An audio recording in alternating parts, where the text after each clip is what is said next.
Toastmasters and guests, isn't it amazing that we can store a lifetime's worth of conversation with someone via text all the way back to 2005? And this conversation is searchable. So when you and your friend are arguing about who was late to that concert that one night, you can just scroll through your phone and say, see, you were the one who was late. So texting is great, but there are 3 things I don't understand about texting. The first one is, why do texts always come in out of context? Let me give you an example. I recently got this text. Checks for dues to who? Question mark. I said NIST Toastmasters. So I had to think to myself, did I recently have a conversation with this person about dues? No. But I do remember there was an email about dues.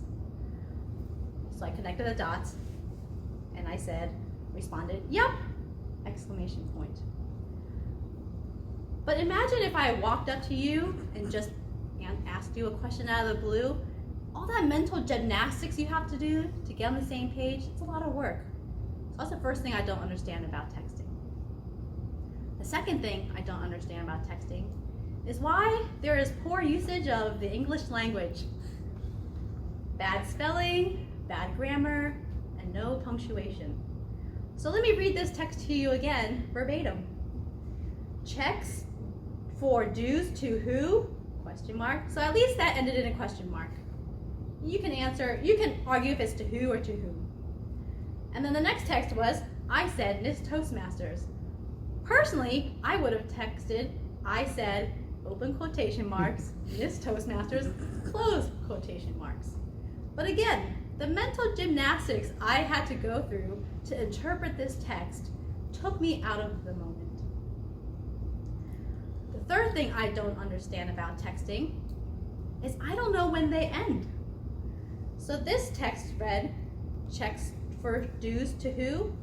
I said no. I said NIST Toastmasters, and I responded, yep, exclamation point. And that was it. That was the end of the conversation. But what if I asked you, what time is it today, right now? You would say 11:17. If I just walked away from that interchange, you would find it odd. You would expect me to say, thanks, have a good day. But that's not how texts end. Texts kind of just dwindle away into oblivion. So texting, just like streaming television, are both strange millennial inventions. I love both. I love texting. I can text while streaming television, and I can talk to someone while doing both things.